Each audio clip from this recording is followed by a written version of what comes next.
Welcome back to the module communication theory. In previous video, we discussed about the sample space and the sample space which satisfy the two properties, exhaustive and mutually exclusive. Exhaustive means the sample space must be contain all possible outcomes. Mutually exclusive means the probability of occurrence of event in one experiment is independent of the probability of occurrence of event in the another experiment. Then it is called a mutually exclusive event. Um, in today's session, we are going to discuss about the three fundamental axioms in probability theory. The first axiom, the probability of A greater than or equal to 0 for any event A in sample space S, where event A is subset in sample space S, and the condition is the probability of occurrence of event A greater than or equal to 0, which means the probability of the event should be always greater than 0, and it is a non-negative number. Okay. Coming to the second axiom in the probability theory, the probability of sample space is always equal to 1 because in the sample space which contain all possible outcomes, and one of the outcomes in sample space must be occurring in every trials, so that if it is equal probable, then the probability of sample space is equal to 1. The third axiom, the probability of the sum of event A1 and A2 equal to the probability of the individual event, that is P of A1 plus P of A2, provided the product of the A1 A2 equal to pi. So where pi is the empty set or null set. Let us consider the event A1 occur n1 times among n trial, and even A2 occurs n2 times among n trials. And further, we can assume that the n is the number of trials, it is very large. In that condition, the probability of the sum of occurrence of event A1 and A2 equal to n1 plus n2 by n, where n1, n2 is the sum of occurrence of event A1 and A2, which is equal to the occurrence the n1 by n plus n2 by n, where n1 by n, n1 by n is the probability of occurrence of event A1, and n2 by n is probability of occurrence of event A2. Mutually exclusive. In this, we are going to discuss in detail about the mutually exclusive.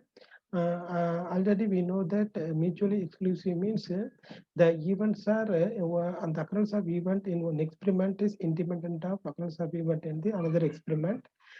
In this case, we consider there are m mutually exclusive events, and this is exhaustive. It also satisfies the exhaustive property.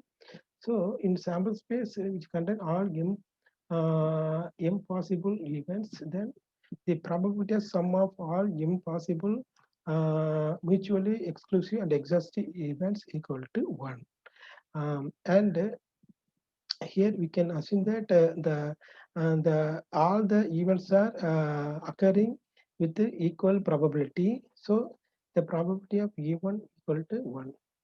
So the probability of AI equal to 1 by m, where I varies from 1 to capital M.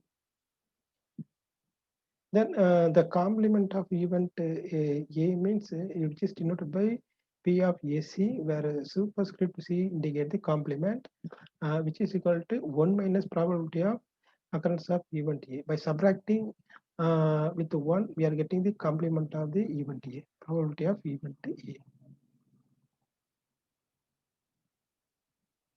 Okay. Next, we'll discuss about the conditional probability.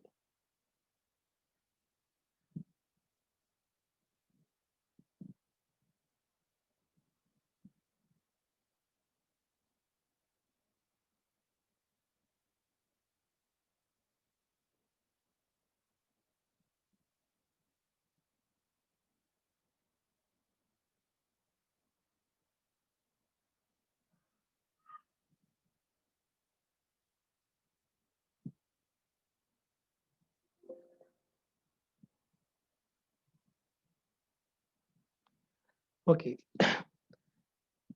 So the another important topic in probability theory is conditional probability and statistically independent events.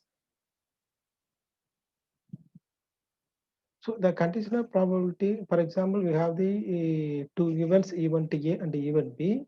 Okay, then the event B depend on another event A, and the probability of event A is P of A not equal to 0.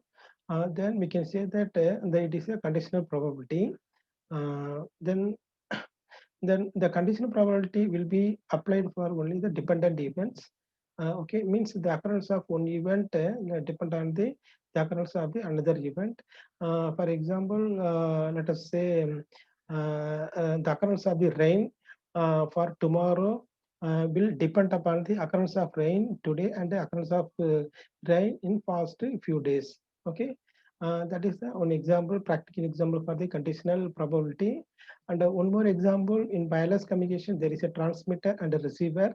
Okay, assume that from the transmitter, the binary, the BPSK symbol plus one was transmitted. Then at the receiver side, we can apply the conditional probability. So to check what is the probability for occurrence of the symbol plus one at the receiver. Okay.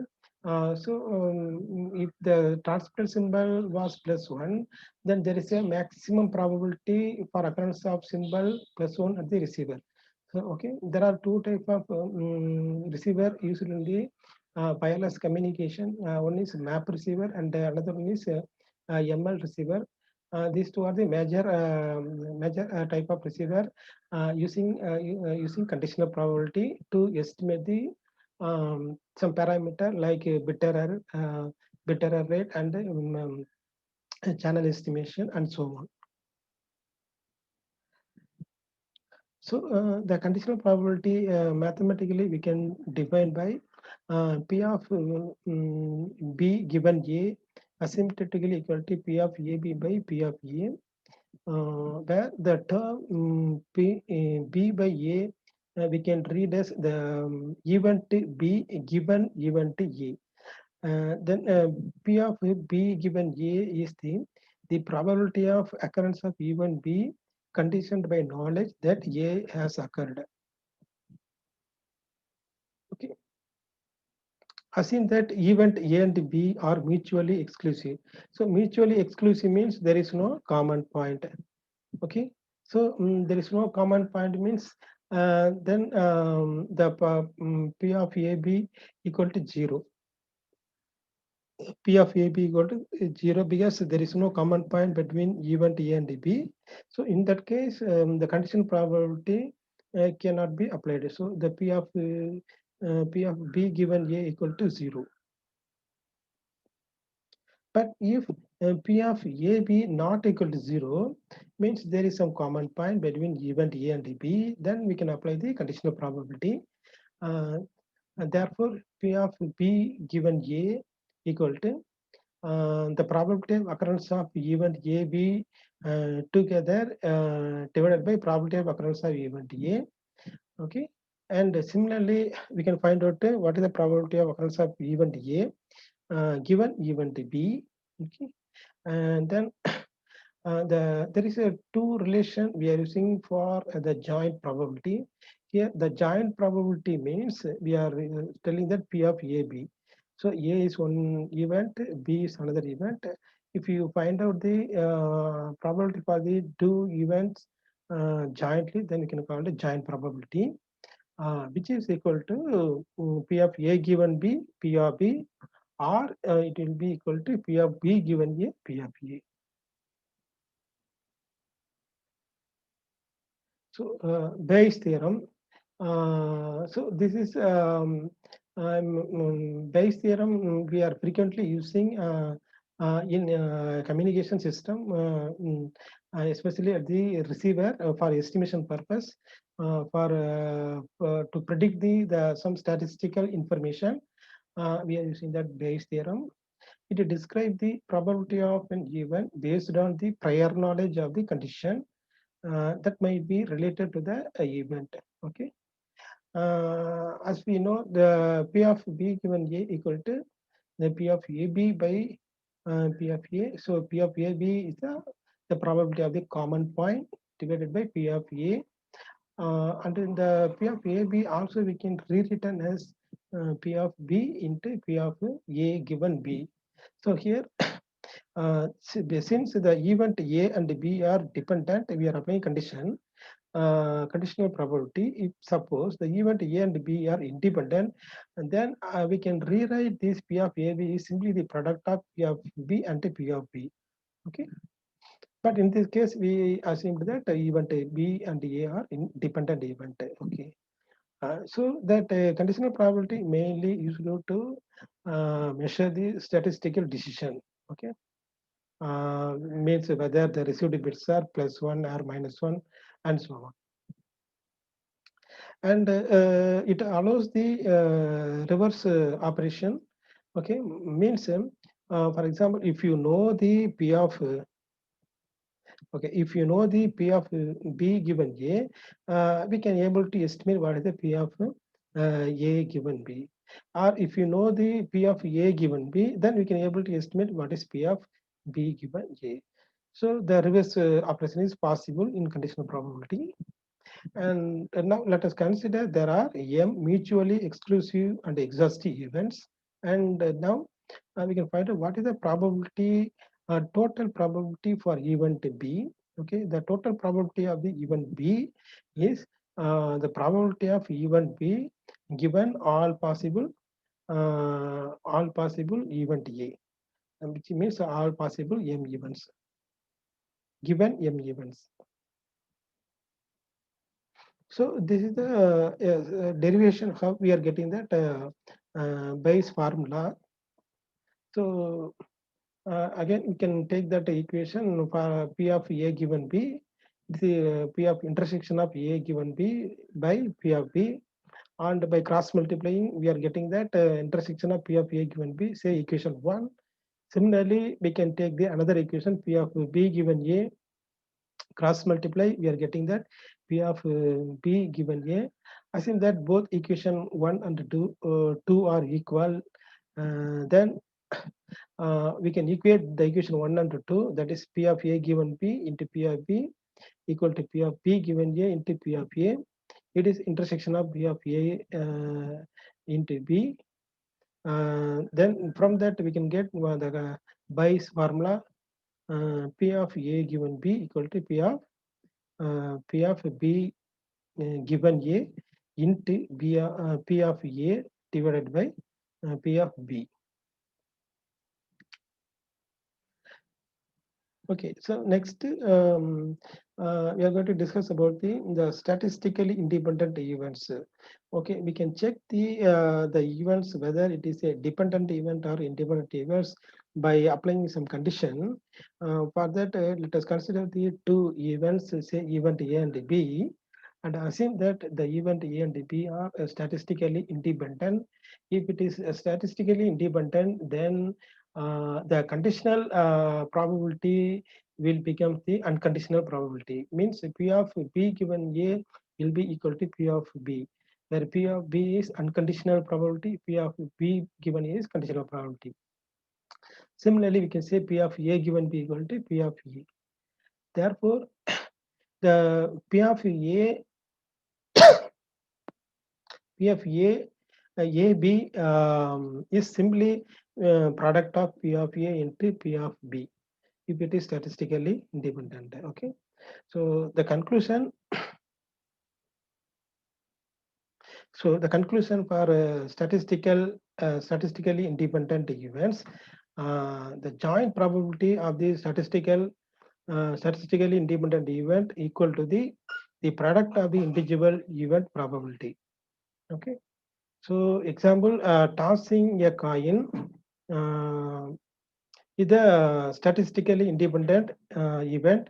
For example, P of H means probability of occurrence of head equal to 1 by 2, probability of occurrence of tail equal to 1 by 2. So this is the best example for statistically independent event. Okay, Again, we can take the one more example.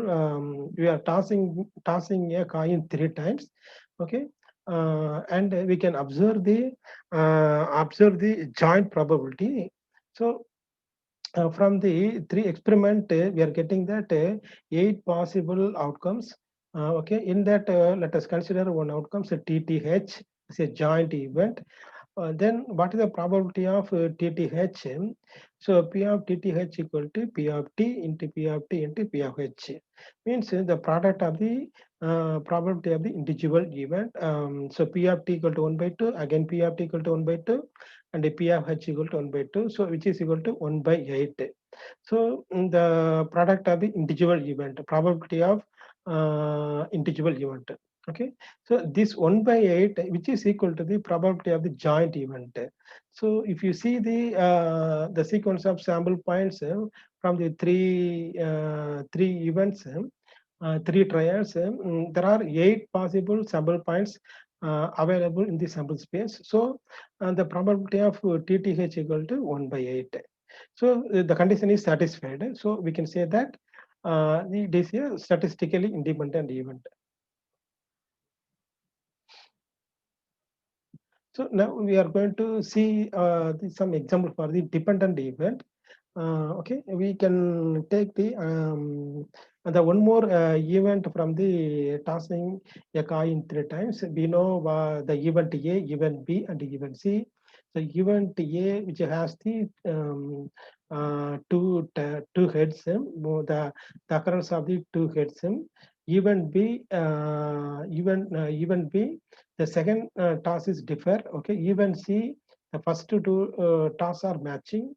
Then even say D, we can consider the occurrence of 2 or 3 tiles, 3 tiles in the 3 times tossing a coin 3 times. So therefore, there are 4 possible outcomes are coming: THT, TTH, HTT, and triple T. And even B, we know that THT and HTH because of second toss is differ. Assume that event B and D are statistically independent. And you can note here the event B and event B and event D, there is one common point. Here the first sample point THT, here also first sample point THT. So there is here one common point is available. So we can say that it is not mutually exclusive event. But even though if it is not mutually exclusive event, we can say it is statistically independent by checking the condition. So for that, we can find out the what the probability of BD. So the probability of BD equal to we can apply the conditional probability P of B given D into P of D. And since we are telling that it is statistically independent, so the conditional probability we can remove. So simply we can find out the product of P of B into P of D. So P of B equal to 2 or 2 by 8, P of D equal to 4, so 4 by 8, which is equal to 1 by 8. So this 1 by 8 is equal to the product of the BD, means in the product of occurrence of the event in B and D together, means N BD divided by N. This is equal to 1 by 8. Because there is only one common point between B and D, so therefore 1 by 8. So condition is satisfied, then we can say it is a statistically independent event. This also statistically independent event, even though it is not mutually exclusive. Now consider another example that P of A equal to 3 by 8, P of B equal to 2 by 8. As we know already studied this value P of A, P of B. Now, if assume event A and B are statistically independent, so that we can remove the conditional probability. We can find out simply the product of P of A and P of B. Substitute P of A 3 by 8 and P of B 2 by 8, which is equal to 6 by 64. But the 6 by 64 is not equal to the P of the occurrence of event A and B together. So P of A and B, P of AB equal to 1 by 8, because there is only one common point between event A and B. So this 1 by 8 is not equal to 6 by 64. So therefore, we can say that event A and B it's not a statistically independent, it is a dependent event. But B and D are statistically independent event. A and B statistically dependent event. Okay. And similarly, we can check the event whether it is dependent or independent by using the conditional probability. In previous case, we applied that uh, the product of the individual probability to check the whether it's dependent or independent. But here we are using that conditional probability. So we can find out what is P of B given A. So P of B given A equal to P of AB by P of B. So P of AB only one common point. So 1 by 8. P of A, there are three sample points. So 3 by 8. So simplifying, we are getting 1 by 3. So the observation is the probability of occurrence of event B with the condition is not equal to probability of occurrence of event without condition. So, so both are not equal. We can say that the event A and B are dependent event. If it is both are equal means then we can come to conclusion event A and B are independent event.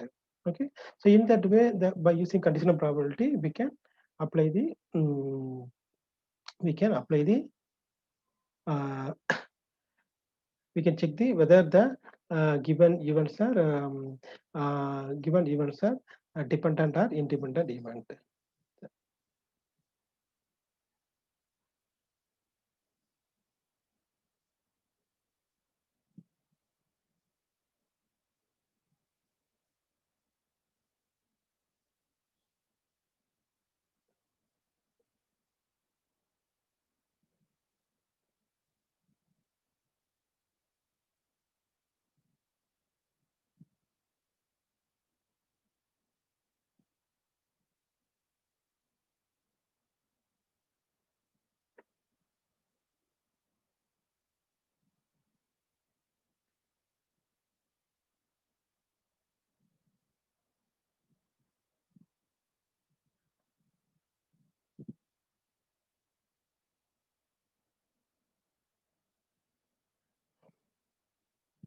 Okay, in next lecture we will discuss about the some example for the conditional probability and the comparison of the map and maximum likelihood receiver. Thank you.